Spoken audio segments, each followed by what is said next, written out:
हरे कृष्णा कृष्णा कृष्णा हरे हरे, हरे राम राम राम हरे हरे। श्री बृहद भागवतामृतम हम लोग श्रवण कर रहे थे। 9वां श्लोक।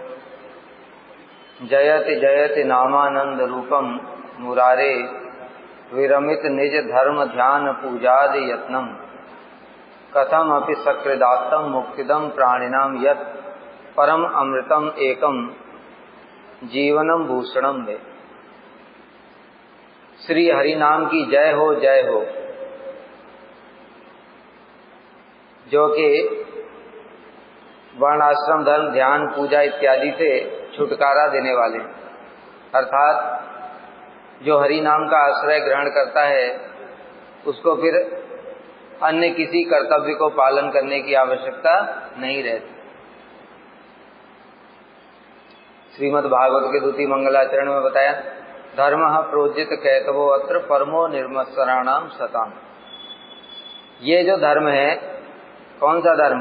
जो श्रीमद् भागवत में दिया है, भागवत धर्म। ये भागवत धर्म समस्त कपट से रहित है, और ये जो श्रीमद् भागवत है, जो इसका आश्रय लेता है, उसके लिए अन्य किसी भी शास्त्र की आवश्यकता नहीं रहती। मतलब क्या? जो भक्ति का आश्रय लेता है उसको अन्य किसी भी चीज की आवश्यकता नहीं है। तो ये हम लोग श्रवण कर रहे थे। इसमें श्रील सनातन गोस्वामी बता रहे थे, अजामिल प्रसंग हम लोगों ने सुना था।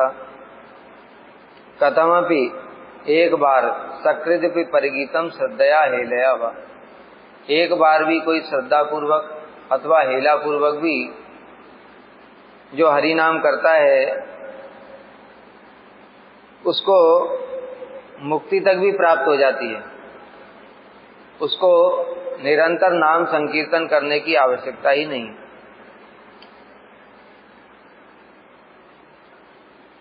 मनुष्यों की तो बात ही दूर रहे, कोई भी प्राणी जिस किसी भी प्रकार से केवल एक नामाभास करने के फल से ही मुक्ति प्राप्त कर सकता है। और इसमें बताया था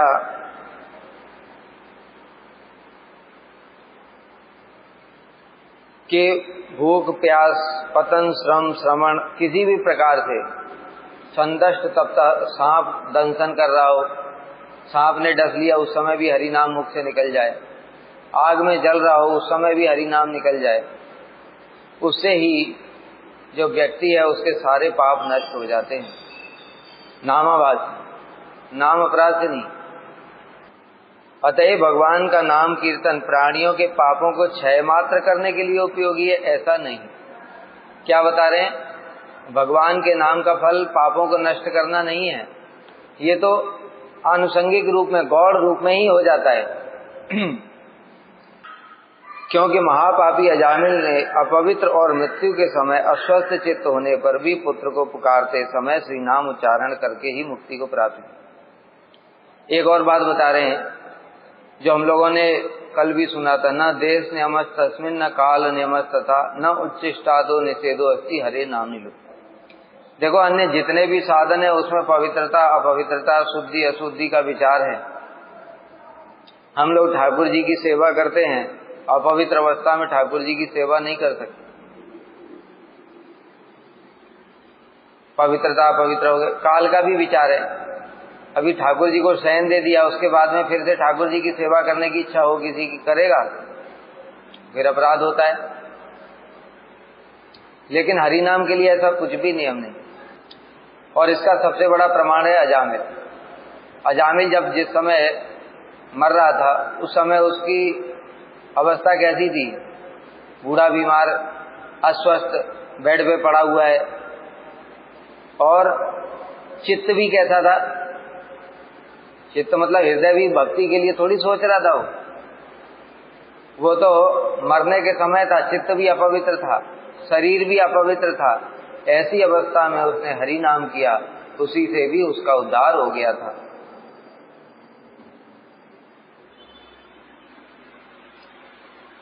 इसलिए यहाँ पर बता रहे हैं, मधुर मधुर एतन मंगलम मंगलानाम सकल निगम वल्ली सत्फलम चित स्वरूपम सकृदिव्य परिगीतम श्रद्धया हेलयाव्या भृगुवर नरमात्रम तारेत कृष्णाम। जगत में बहुत सारी मधुर वस्तुएं हैं, लेकिन उन सबसे भी मधुर क्या है? भगवान का नाम। मंगलम मंगला नाम, अनेक सारी मंगलजनक वस्तु हैं, उन सब में भी सर्वोत्तम मंगल का श्री नाम। सकल निगम वल्ली सत्फलम चित स्वरूपम, जितने भी वेद हैं उन सब का पका हुआ फल है श्री हरि नाम। और चित स्वरूपम, यह जो फल है वो कैसा है? चिन्मय फल है। सकृदिव्य परिगीतम, एक बार भी नाम लेने पर श्रद्धया हेलयावा, श्रद्धा पूर्वक अथवा हेला पूर्वक, भृगुवर नरमात्रम तारेत कृष्णम, जो कृष्ण नाम है वो उद्धार कर देता है। यहाँ पर एक विशेष बात बता रहे हैं कि जो जैसे नामाभास होता है उसमें अश्रद्धा पूर्वक भी लिया है तो भी उसका फल भी उतना ही है, मतलब कि वो भी पापों को नष्ट करने के लिए पर्याप्त है, ऐसा समझना चाहिए। अथवा केनाप कहने से पंच इंद्रियों में से किसी भी इंद्रिय द्वारा जिस किसी भी तरह से भगवान का नाम लिया जाए वे मुक्ति प्रदान करते। एक विशेष बात और भी कह रहे हैं कि यहाँ पर जो जीवा है उससे हरि नाम कर सकते हैं, लेकिन यहाँ कह रहे पांचों इंद्रियों द्वारा किसी प्रकार से भी नाम लिया जाए। अभी तो किसी ने सुना नहीं पांचों इंद्रियों से हरि नाम कैसे ले सकते, हमने तो यही सुना जीवा द्वारा लेते हैं, जीवा द्वारा कृष्ण का नाम ग्रहण करते। लेकिन यहाँ पर श्री सनातन गोस्वामी टीका में लिखते हैं पांचों इंद्रियों द्वारा किसी से भी हरि नाम लिया जाए वो उद्धार करने वाला है। इस तो यही प्रश्न है कि समस्त इंद्रिय यानी पांचों इंद्रियों से नाम ग्रहण कैसे कर सकते हैं? तो उसके लिए उत्तर बता रहे, अंतःकरण के द्वारा नाम ग्रहण करने का मतलब है नाम अक्षर का चिंतन करना। मन के द्वारा हम नाम कैसे ले सकते हैं? कह रहे मन के द्वारा नाम अक्षर को चिंतन करना। जैसे श्री हरिनाम की विधि श्रील भक्ति विनोद ठाकुर ने बताई है, हरिनाम चिंतामणि ग्रंथ, उसमें वो क्या बता रहे हैं? उसमें बता रहे हैं आंखों पर साधक को पट्टी बांधे, एकांत कमरे में जाकर, एकांत स्थान में जाकर के आंखों पर पट्टी बांध लेना चाहिए। उसके बाद हरि नाम करना चाहिए, हरे कृष्ण कृष्ण कृष्ण हरे हरे, हरे राम राम राम हरे। ये बोलेगा वो, और बोल करके जो प्रत्येक जो अक्षर बोल रहा है उसको सुनेगा और उन्हीं अक्षरों का स्मरण भी करेगा। तो देखो पांचों इंद्रियां लग गई कि नहीं? कितनी इंद्रियां लग गई? देखो, बोलेगा जीवा लग गई, सुनेगा कान भी लग गया, और उन्हीं का स्मरण करेगा हरे कृष्ण ऐसे करके। क्यों? क्योंकि ये अक्षर, ये श्रवण कीर्तन और स्मरण तीनों एक साथ हो गया, इसमें तीन भक्ति के अंग भी पालन हो गए। कारण क्या है? अक्षर चिंतन करने का क्या कारण है? कहते हैं देखो भगवान की हमने तो दर्शन किए ही नहीं, जो दर्शन नहीं किए तो भगवान का चिंतन कैसे करेंगे? भाई चिंतन किस वस्तु का होता है? जो हमने कभी देखा हो। जिसको कभी देखा ही नहीं उसका चिंतन कैसे होगा? मैं किसी से बोलता हूं सूर्य लोक का चिंतन करो, अभी सूर्य लोक का चिंतन कैसे करोगे? कभी देखा? किसी ने कुछ पढ़ा होगा, बाई चांस कभी पढ़ा होगा, तो उसमें वो थोड़ा फिर मन से कल्पना करना शुरू करेगा। अच्छा, सूर्य देव होते हैं, उनका एक रथ होता है, उसमें 7 घोड़े होते हैं, और कल्पना कर रहा है। पता नहीं है उसको कैसा होता है, क्या होता है, कुछ पता नहीं, तो ये कोरी कल्पना मात्र है। लेकिन अभी मैं बोलूं कि वहां पर मायापुर धाम में जो योगपीठ है महाप्रभु की जन्मभूमि, उसका चिंतन करो, हो जाएगा। कि यहाँ से गए, नाव को पार किया, नाव से गंगा जी पार की, वहां से ई रिक्शा लिया, वो गेट पे छोड़ा, वो गेट के अंदर जाते ही लेफ्ट साइड में बाबा जी महाराज की समाधि है, राइट साइड में ठाकुर भक्ति विनोद का विग्रह है, फिर वो अंदर जाते ही तो इधर है पंचतत्व हैं, उनके बगल में फिर महाप्रभु हैं, लक्ष्मी प्रिया विष्णु प्रिया देवी हैं, इधर ठाकुर जी विराजमान है। चिंतन हो गया कि नहीं? उसके पीछे की तरफ में नीम का पेड़ है, उसके पीछे की तरफ नरसिंह मंदिर है, उधर शिव जी है। हुआ कि नहीं चिंतन? मतलब क्या? चिंतन किस चीज का कर सकते हैं? जिस चीज को हमने देखा हो। लेकिन जिस चीज को देखा ही नहीं तो क्या चिंतन करोगे? इसलिए भगवान को जबरदस्ती चिंतन करने की कोशिश मत करो। शास्त्र में इसको बार बार मना किया। हम भगवान का चिंतन नहीं कर सकते, भगवान अचिंत्य हैं। अतः श्री कृष्ण नामादि न भवेद ग्राह्यम इंद्रिय सेवोन्मुखे ही जीवादौ स्वमेव स्फुरत्यतः। जब हमारी इंद्रियां सेवोन्मुख हो जाएंगी तो भगवान के नाम रूप गुण लीला उसमें स्वतः स्फुरित होंगे। हम हरि नाम करते ही तो भगवान का अपने आप में जैसे वीडियो चलता है ऐसे दर्शन होने लगेगा। लीला, कोई भी लीला, गोवर्धन में जा रहे हैं भगवान सखाओं के साथ में गैया चराते हुए, अपने आप दिखेगा। और अपने आप जब तक नहीं दिख रहा तो तुम क्या करोगे? कल्पना करते रहोगे। एक कोई कृष्ण है, फिर उनकी गाय हैं, जैसे हमारी गाय होती है ऐसी गाय होती है, उनकी सड़ी हुई मरी सी हड्डियां दिख रही हैं। भगवान की गाय सोचो कैसी होती, जो कृष्ण स्वयं चरा रहे। अरे वो सब क्या है? वो बलदेव प्रभु से प्रकट है। वो गाय कोई साधारण है क्या? भगवान के परिकर सब बलदेव प्रभु से प्रकट है। वो कैसी दिव्य गाय होती, भगवान की लीलाओं में सहायक होती है वो गाय। तो हम उसकी कोई कल्पना नहीं कर सकते। ठीक है, इसलिए क्या बताया ठाकुर भक्ति विनोद ने कि ये जो नाम है ये नाम ब्रह्म है। यही जो स्वयं कृष्ण है उन्होंने ही अपने आप को नाम रूप में प्रकाशित किया है। इसलिए इस नाम के अक्षर को ही चिंतन करो, क्योंकि ह रे ये अक्षर, हा भी अक्षर ब्रह्म है, रे भी अक्षर ब्रह्म है। लेकिन इस जगत में जो हम बाकी लोगों के नाम लेते हैं वो सब अक्षर ब्रह्म नहीं है, वो शब्द सामान्य है। का खा गा गा गा चा चा जा जा, ये जो वर्णमाला पढ़ा है वो अक्षर हैं वो। लेकिन जो हरे हैं वो वर्णमाला के अक्षर नहीं है। ये भगवान ही अक्षर ब्रह्म के रूप में अवतरित हुए हैं। इसलिए इसी हरि नाम का चिंतन करते करते जब हमारा चित्त शुद्ध हो जाएगा, इंद्रियां सेवोन्मुख हो जाएंगी, हरे बोलते ही राधा जी का दर्शन हो जाएगा। उसी नाम से ही राधा जी प्रकट हो जाएंगे, कृष्ण से कृष्ण प्रकट हो जाएंगे, राधा कृष्ण का साक्षात रूप में हमको दर्शन प्राप्त हो जाएगा। इसलिए कह रहे हैं अंतःकरण के द्वारा श्री नाम ग्रहण का अर्थ है नाम अक्षर आदि का चिंतन करना। बाह्य इंद्री अर्थात वाक्य के द्वारा तो बता दी, वाणी के द्वारा कीर्तन हो गया, कान के द्वारा श्रवण हो गया। चक्षु द्वारा क्या करेंगे? चक्षु द्वारा क्या करेंगे? जो अभी बताया ना, अगर आंख बंद करके मन कहीं इधर उधर भाग रहा है तो फिर आंखें खोल लो, और आंखें खोल करके क्या करो? जो हरे कृष्ण महामंत्र है उसको सामने लिख करके लगा दो और उसको देख करके हरि नाम करो। सामने लिखा करके जैसे जैसे बोलते जा रहे हैं हरे कृष्ण, तो हरे कृष्ण ऐसे दर्शन कर दो, कीर्तन करो और श्रवण करो। ये नियम है, विधि है। तो इसलिए आंखों के द्वारा उसी अक्षर ब्रह्म के दर्शन करने हैं। भगवान ने हमारे जैसे जीवों पर कृपा करने के लिए अपने ऐसा स्वरूप प्रकाशित किया जो हमारी जड़ इंद्रियों के द्वारा भी ग्रहण करने के योग्य। क्योंकि भगवान का देखो विग्रह जो है, एक तो वो प्रकाशित किया, एक नाम। भगवान के तो हम दर्शन कर नहीं सकते। भगवान ने तो अर्जुन को ही मना कर दिया कि तुम अपने चक्षुओं से नहीं दे सकते। दिव्यम ददाम ते चक्षु, मैं तुम्हें दिव्य चक्षु दे रहा हूँ।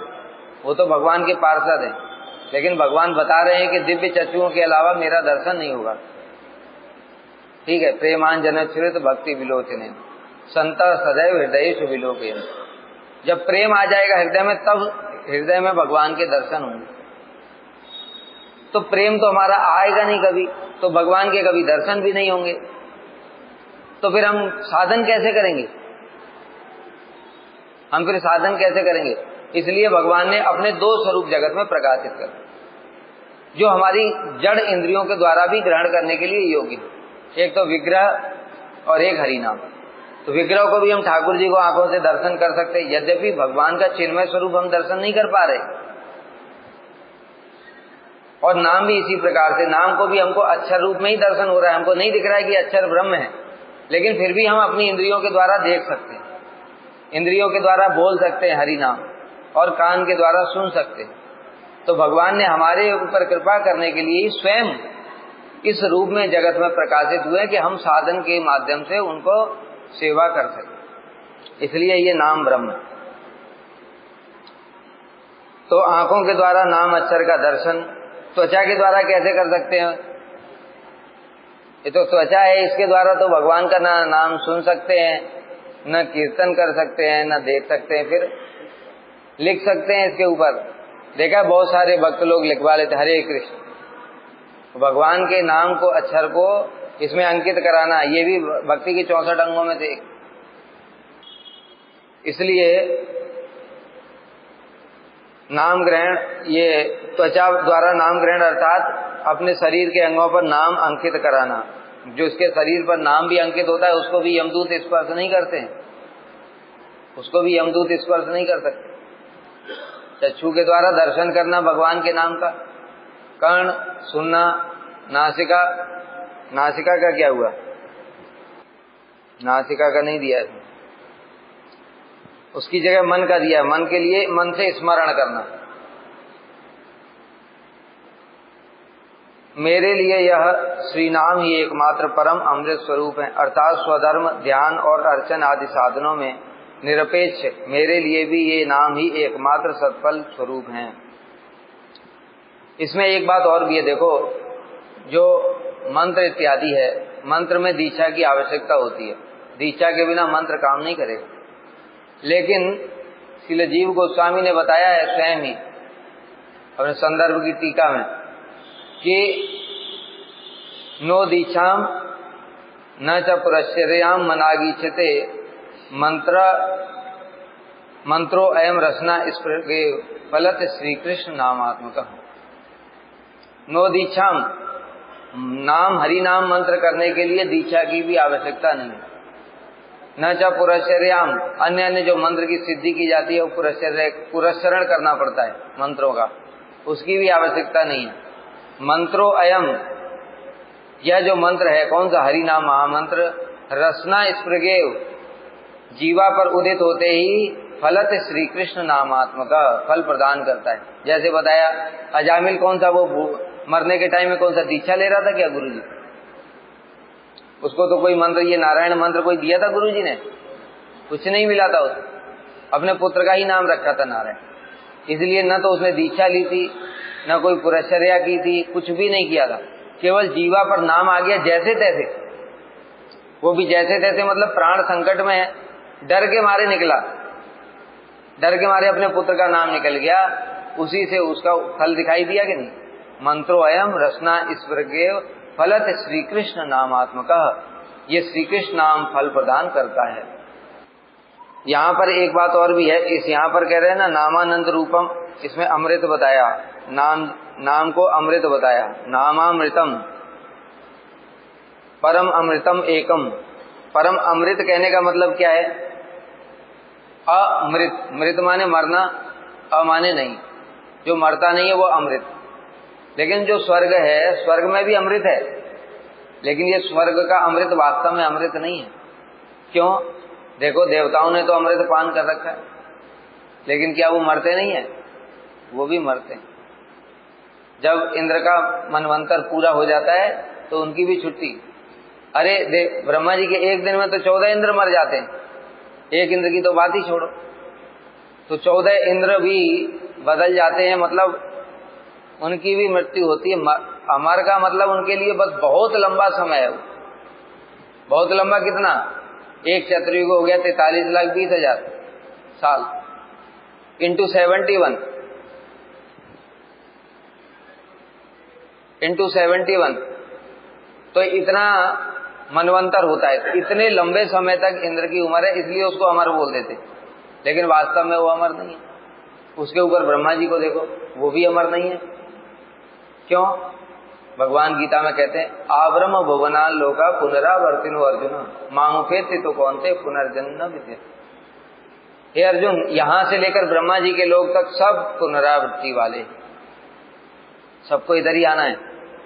लेकिन माम उपेत्य, मुझको प्राप्त करके पुनर्जन्म न विद्यते, पुनर्जन्म नहीं होता है फिर। इसलिए ब्रह्मा जी भी अमर नहीं है। हाँ, जब हिरण्यकश्यपु ने वरदान मांगा कि मुझे अमर कर दो, ब्रह्मा जी ने क्या बोला, तो मैं तो खुद ही अमर नहीं हूं, तुमको कैसे कर दूं। इसलिए ब्रह्मा जी भी अमर नहीं। तो अमृत, तो फिर क्या जो वो हैं मुक्ति वाले हैं, वो अमर हैं क्या? वो भी अमर नहीं है। क्यों? क्योंकि मुक्ति लोग भी नित्य, वहां पर भी नित्य जीव का अवस्थान नहीं है। कभी ना कभी वहां से फिर इधर आना ही पड़ेगा, तभी भगवान के धाम को जा सकते हैं। चित्त जगत में वहां से डायरेक्ट नहीं जा सकते। इसलिए जो मुक्ति लोक में पड़े रहते हैं उनके ऊपर बृहद भागवतामृत में आगे आएगा। कोई भक्त होता है, जब वो जिस भगवान के धाम को जा रहा होता है, उसकी दृष्टि पड़ जाती है जब उनके ऊपर, उनके दृष्टिपात से उसको फिर से इधर पृथ्वी पर आ जाता है। वो फिर यहाँ आकर के भजन साधन करता है, तब भगवान के धाम को जाता है। तो इसलिए वो भी अमृत नहीं है। फिर क्या है? यद गत्वा न निवर्तन्ते तद धाम परमम हो, जहां पर लौटना नहीं पड़ता जा करके, वह मेरा परम धाम है। इसलिए अमृत का मतलब है केवल मात्र भगवान का परम धाम, वही वास्तव में अमृत है। इसलिए जो श्री नाम है वो क्या है? परम अमृत स्वरूपम, मतलब परम अमृत स्वरूप, उसको अमृत स्थान को प्रदान करने वाले, जो सर्वोत्तम अमृत है, जहां पर जाकर के फिर और जीव को लौटना नहीं पड़ता, फिर उसकी कभी मृत्यु नहीं होती। चिन्मय शरीर प्राप्त हो जाता है। चिन्मय शरीर के बाद में फिर उसको जन्म मृत्यु का चक्कर खत्म।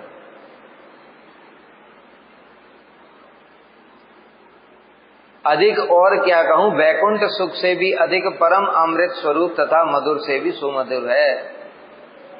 वैकुंठ सुख से भी अधिक मधुर है। कैसे बताइए कैसे? वैकुंठ में भी तो नाम लेते,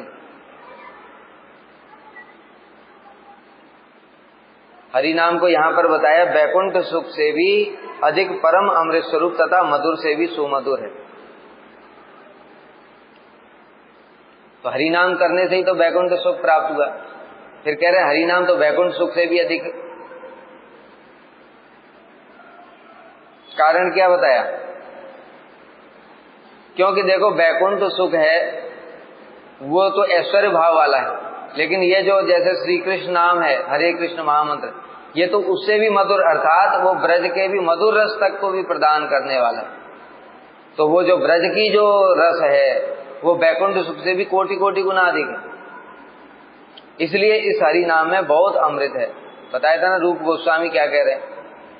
रूप गोस्वामी तुंडे तांडवनी रतिम वितुनते तुंडावली लब्धये कर्ण क्रोड कदम्बिनी घटयते कर्णार्बुदेभ्य स्प्रियाम चेता प्रांगण संगिनी विजयते सर्वेन्द्रियाणाम कृतिम नो जाने जनता की अद्भुतमृति कृष्णे तिबाणद्वय।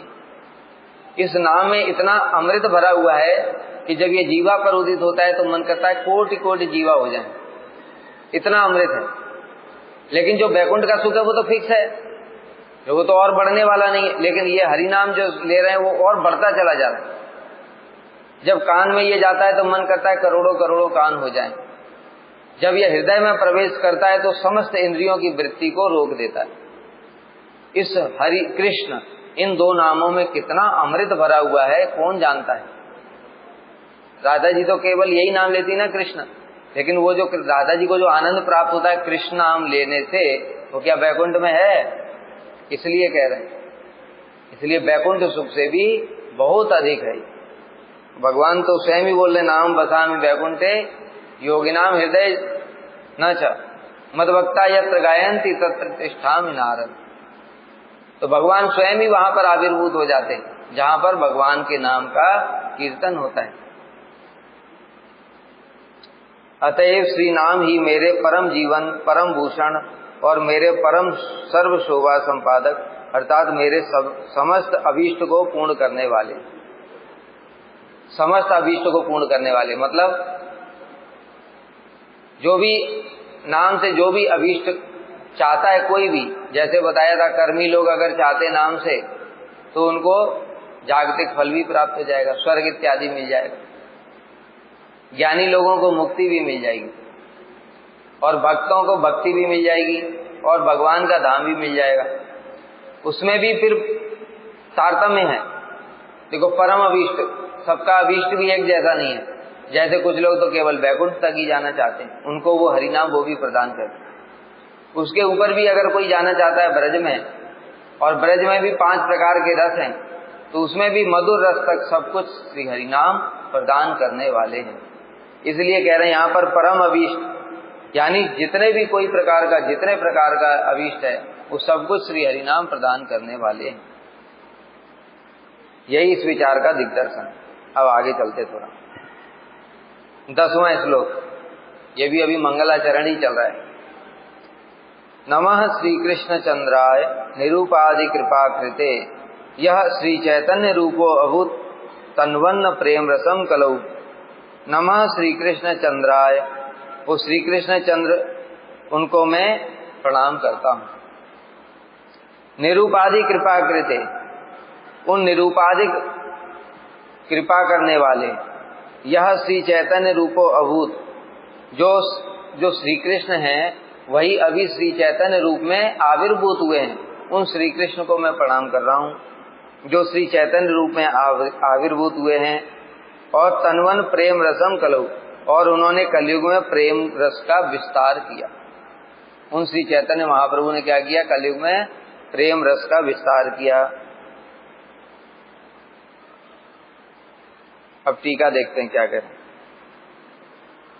यहाँ पर अपने अभीष्ट की सिद्धि के लिए श्री वैष्णव संप्रदाय की दीर्घकालीन रीति के अनुसार अपने अभीष्ट देव श्री गुरुवर को नमः इत्यादि श्लोक के प्रणाम कर। हमारा अभीष्ट सिद्ध कैसे होगा? शास्त्र में बताया, सिद्धिर भवति वानेति संशयो अच्युत सेविनाम निसंशयस्तु तद्भक्त परिचर्यारत आत्मना। देखो, भगवान की सेवा करने से सिद्धि हो भी सकती है, नहीं भी हो सकती। कोई ऐसा उदाहरण हो दे सकते हो जिसमें भगवान की सेवा करने से भी सिद्धि नहीं हुई?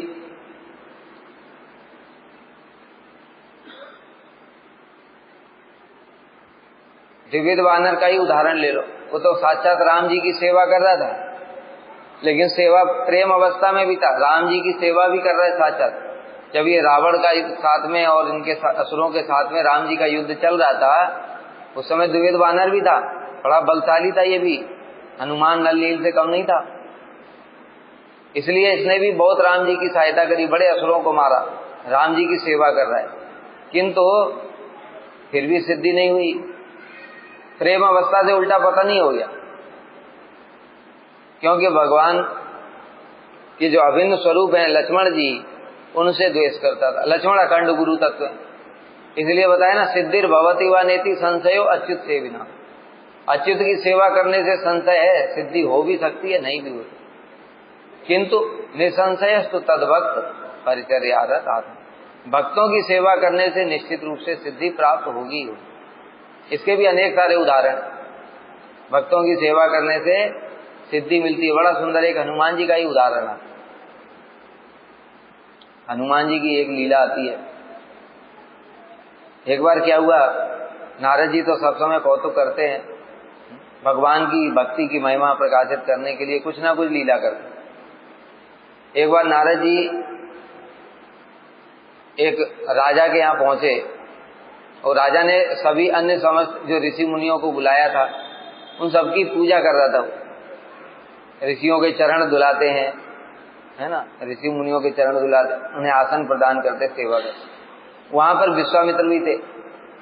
तो नारद जी ने वो राजा को थोड़ा जाकर भड़का दिया। कहते, देखो राजा, ये सब जितने ऋषि मुनि आए हैं ये तो ब्राह्मण हैं, लेकिन ये विश्वामित्र तो क्षत्रिय है, तुम इसकी पूजा क्यों करोगे? तुम भी क्षत्रिय हो, ये भी क्षत्रिय है, तो तुम कम थोड़ी है इससे।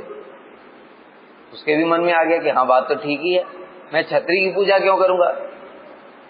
अरे ये नहीं समझा कि क्षत्रिय नहीं है, भक्त हैं। अभी ब्रह्म ऋषि हो गए, वो पहले थे क्षत्रिय और पहले तपस्वी थे, बाद में जाकर के तो फिर भक्त हो गए।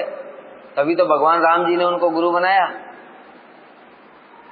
तो ऐसे करके भड़का दिया उसने, विश्वामित्र की पूजा नहीं की। फिर विश्वामित्र को क्रोध आ गया। कहते, कल शाम होने से पहले इसको मृत्यु दंड दूंगा। और विश्वामित्र जी सीधे आ गए राम जी के पास, और राम जी के पास में आकर के बोले, हे राम, आज मैं तुमसे कुछ मांगना चाहता हूँ। राम जी बड़े खुश हो गए, गुरु जी कुछ मांगना चाहते हैं, इससे बढ़कर के सौभाग्य क्या होगा। तो कहते बताइए, आज्ञा दीजिए गुरु जी। तो कहते हैं कि एक राजा ने मेरा अपमान किया है, मैं चाहता हूं तुम उसको मृत्यु दंड दो कल संध्या होने से पहले। राम जी ने कहा ठीक है, मैं कल संध्या होने से पहले उसको मृत्यु दंड प्रदान करूंगा। और राम जी ने ये बोल करके प्रतिज्ञा कर ली। अभी वो राजा को पता चला ये बात कि जो तुमने विश्वामित्र का अपमान किया, तो विश्वामित्र गए राम जी के पास, और राम जी ने जाकर के प्रतिज्ञा कर ली है, बेटा कल शाम होने से पहले तो तुम्हारा खेल खत्म। अब वो राजा घबरा गया, कहता है नारद जी की बातों में फंस गया मैं तो, अब क्या करूं, कैसे क्या करूं। तो फिर उसको किसी ने उपाय बताया कि देखो तुम हनुमान जी के पास जाओ, वही कुछ कर सकते। लेकिन हनुमान जी के पास कैसे जाओगे, उनकी माता जी को प्रसन्न करो, माता जी को प्रसन्न करो, और प्रसन्न करके और हनुमान जी से कृपा की याचना करो। तो वो गया अंजना माता के पास, और अंजना माता के चरणों में साष्टांग प्रणाम किया, उनकी बड़ी पूजा की। तो माता जी प्रसन्न हो गई। उन्होंने कहा मैं तुमसे प्रसन्न हूं, बताओ तुम क्या चाहते हो। तो कहा कि मैं आपसे वचन चाहता हूं कि आप मुझे जरूर देंगे। तो कहते ठीक है, आप चिंता मत करो, तुम जो भी कहोगे तो मैं तुमको वही प्रदान करूंगा। तो उन्होंने कहा मुझे आप अभय वरदान दे दो, क्योंकि किसी ने मेरे लिए प्रतिज्ञा करी है कि मुझे मारने के लिए, इसलिए मैं चाहता हूं कि आप हनुमान जी से बोल करके मेरी रक्षा करवा। तो अंजना माता ने कहा ठीक है, मैं अभी हनुमान जी को बुलाती हूँ। उन्होंने हनुमान जी का स्मरण किया, हनुमान जी वहां पर आ गए, और अंजना माता ने कहा हनुमान मैं तुमसे कुछ मांगना चाहती हूँ। हनुमान जी भी प्रसन्न हो गए, माता ने आज तक कुछ मांगा नहीं, आज पहली बार मांग रही हैं। कहते हाँ ठीक है माता, आप बताओ क्या आदेश है। कहते नहीं, पहले प्रतिज्ञा करो। हनुमान जी कहने लगे बिना प्रतिज्ञा के भी मैं करूंगा। क्या नहीं प्रतिज्ञा करनी पड़ेगी। तो कहा ठीक है, मैं प्रतिज्ञा करता हूं।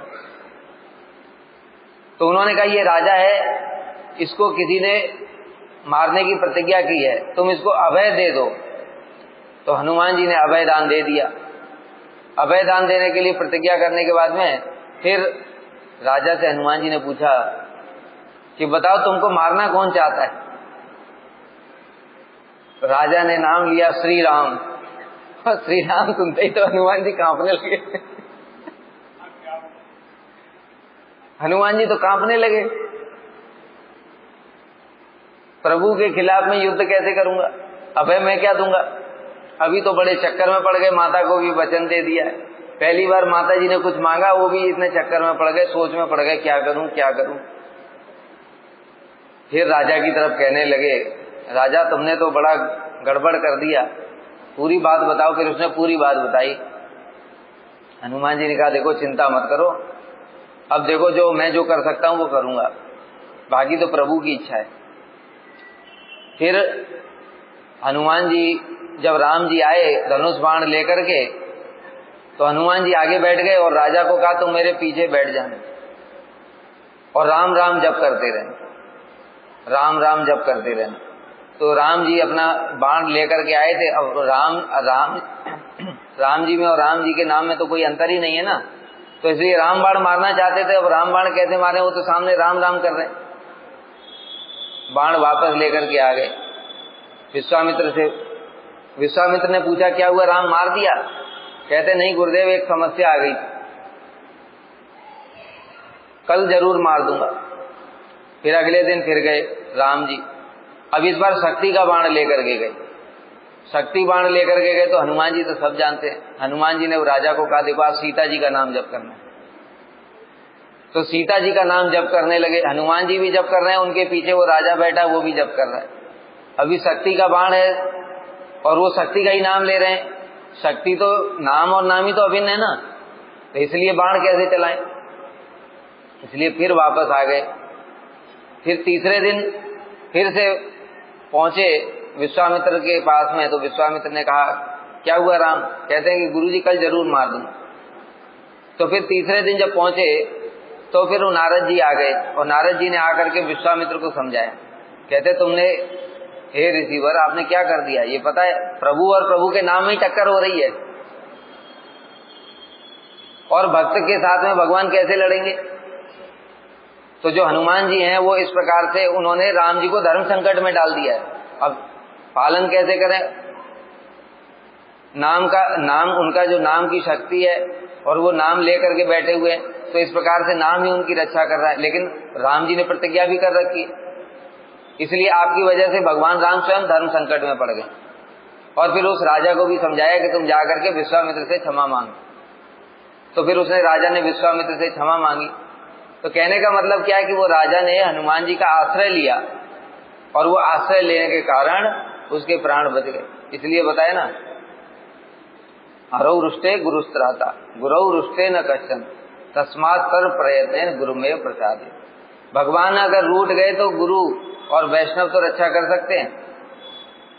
जैसे श्री चैतन्य महाप्रभु यवनों से बड़े रुष्ट हो गए, सुदर्शन चक्र लेकर के आ गए, लेकिन हरिदास ठाकुर ने रक्षा कर दी यवनों की।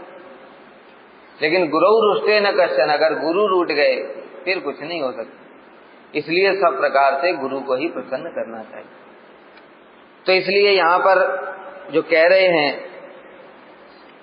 कि सर्व अभीष्ट प्रदान करने वाले गुरु जी को नमस्कार करता हूँ। जो गुरु हैं वो सब समस्त अभीष्ट को प्रदान करने वाले हैं। और वैष्णव संप्रदाय की दीर्घकालीन रीति के अनुसार, वैष्णव संप्रदाय की दीर्घकालीन रीति क्या है? प्रथमंतु गुरुम पूज्यम ततश्चय ममार्चनम कुर्वन् सिद्धिमवाप्नोति हिन्यता निष्फलम। यही वैष्णव रीति है। सबसे पहले गुरु को प्रणाम करो। इसलिए हम लोग जब प्रणाम करते हैं मंगलाचरण में, उसमें क्या करते हैं? अज्ञान तिमिरांधस्य ज्ञानांजन शलाकया। ये श्लोक किसने लिखा है पता है? इसीलिए विश्वनाथ चक्रवर्ती ठाकुर ने लिखा। इसलिए बहुत से लोग कहते हैं हमको अपने गुरु जी का प्रणाम मंत्र पता नहीं है। कोई चिंता करने की जरूरत नहीं, ये तो सबसे बड़ा प्रणाम मंत्र है। जरूरी नहीं है कि जो किसी ने लिखा उसी प्रणाम मंत्र से ही गुरु जी प्रसन्न होंगे। ये तो श्रील विश्वनाथ चक्रवर्ती ठाकुर ने लिखा है, राधा जी की मंजरी है वो, इसलिए उनसे बढ़कर के और क्या प्रणाम मंत्र चाहिए। इसलिए ज्यादा वो प्रणाम मंत्र बोलने से गुरु जी प्रसन्न होंगे ऐसा नहीं है। प्रसन्न होना होगा तो अज्ञान तिमिरांधस्य बहुत है। फिर भी अगर उनका वैशिष्ट्य होता है, वो प्रणाम मंत्र क्या होता है? उनका वैशिष्ट्य होता है। जैसे श्री रूप गोस्वामी का प्रणाम मंत्र है, श्री चैतन्य मनोभीष्टम स्थापितम ये क्या है? उनका वैशिष्ट्य है कि रूप गोस्वामी की महिमा क्या है, उन्होंने जगत में क्या किया? श्री चैतन्य महाप्रभु के मनोभीष्ट को स्थापित किया। तो इसी प्रकार से जो प्रणाम मंत्र है वो मंगलाचरण जो हम लोग करते हैं, यहाँ पर बता रहे वैष्णव रीति के अनुसार। वैष्णव रीति क्या है कि पहले अपने गुरु की पूजा करो, फिर उसके बाद में वैष्णवों की, फिर उसके बाद में क्रमशः चलता जाता है, फिर पंचतत्व, फिर महामंत्र। इस प्रकार से स्मरण करना चाहिए। उसी रीति को पालन करते हुए श्री सनातन गोस्वामी यहाँ पर अपने गुरुवर, उनके गुरुवर कौन है? उनके गुरु जी कौन है? श्री चैतन्य महाप्रभु। तो श्री चैतन्य महाप्रभु ने तो उनको मंत्र दिया नहीं, फिर गुरु कैसे हो गए? कभी सुना श्री चैतन्य महाप्रभु ने सनातन गोस्वामी को मंत्र दिया, रूप गोस्वामी को मंत्र दिया, फिर गुरु कैसे हो गए? कहते भागवत परंपरा। यहीं से देखो भागवत परंपरा ये सब चल रही है। भागवत परंपरा का मतलब क्या है? एक होती पांचरात्रिक परंपरा, एक होती भागवत परंपरा। पांचरात्रिक परंपरा का मतलब है दीक्षा, जिससे हम दीक्षा लेते हैं वो गुरु हैं, उसको ही स्मरण करते हैं। लेकिन भागवत परंपरा जो है उसमें दीक्षा गुरु तो है ही है, ऐसा नहीं दीक्षा गुरु का कोई महत्व नहीं है, लेकिन शिक्षा गुरु का महत्व दीक्षा गुरु से भी अधिक है। क्यों है? देखो, किसी किसान ने एक बीज लगा दिया, मान लो किसी ने आम का बीज लगा दिया जमीन में। आम का बीज लगाने के बाद में वो चला गया छोड़ कर। अब दूसरा कोई व्यक्ति आया, वो उसको पानी दे रहा है। अब जो पानी देने वाला है, फिर उसके बाद बकरी आ गई, वो उसको खा ना जाए, तो उसके लिए उसने चारों ओर से बाउंड्री बनाई, धूप ना लगे, वर्षा ना लगे। इस प्रकार से मेहनत कौन कर रहा है? वो व्यक्ति। डेली डेली पानी देना है, धूप से बचाना है, वर्षा से बचाना है, पशुओं से भी बचाना है। कीड़ा अगर लग गया तो उसमें दवा भी डालनी है। ये सब क्या है? ये शिक्षा गुरु का काम। पानी देना मतलब श्रवण कीर्तन इत्यादि भक्ति के अंगों के द्वारा सिंचन करना बीज को। बीज दिया गुरु ने, वो बीज क्या है? जो कृष्ण मंत्र दिया वो बीज में क्या है? वो संबंध ज्ञान है। दिव्यम ज्ञानम यतो दद्यात्, वो दिव्य ज्ञान है, वही बीज है। लेकिन वो संबंध ज्ञान प्रकाशित कब होगा? प्रकाशित कब होगा? जब उसमें हम पानी देंगे। पानी क्या है? श्रवण कीर्तन स्मरण वंदन, ये पानी है। उसके बाद क्या है? धूप गर्मी वर्षा इत्यादि से रक्षा करना है, और कोई पशुओं से रक्षा करनी है। ये सब क्या है? अपराध अनर्थ, अपराधों और अनर्थों से रक्षा करनी है। अगर हम अपराध करते रहेंगे तो भी वो बीज फिर वो फल नहीं देगा। इसलिए उन अपराधों को दूर करना वो शिक्षा गुरु का काम। चित्त को शुद्ध करना, अनर्थों को दूर करना, ये शिक्षा गुरु का काम। इस प्रकार से जो शिक्षा गुरु है वो सारा जीवन भर जो मेहनत करता है, और तब जाकर के उसमें फिर प्रेम रूपी फल लगता है, तो संबंध ज्ञान प्रकाशित होता है। इसलिए शास्त्र में जो हमारे गुरु परंपरा है उसमें भागवत परंपरा की महिमा अधिक है।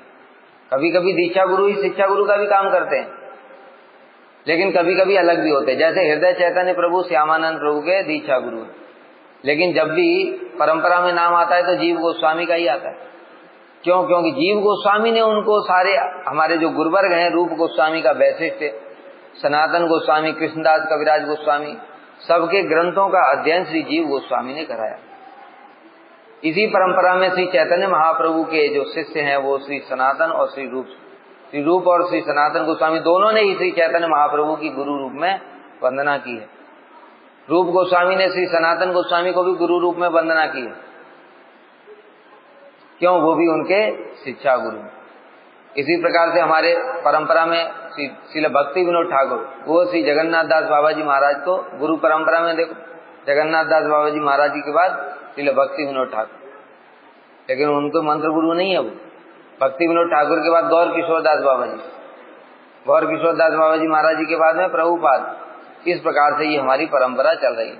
श्री बलदेव विद्याभूषण प्रभु, वो भी विश्वनाथ चक्रवर्ती ठाकुर के दीक्षा शिष्य नहीं है, वो शिक्षा शिष्य। तो भागवत परंपरा ही प्रधान है। इसलिए यहाँ पर गुरु रूप में श्री चैतन्य महाप्रभु की स्तुति कर रहे हैं श्री सनातन गोस्वामी।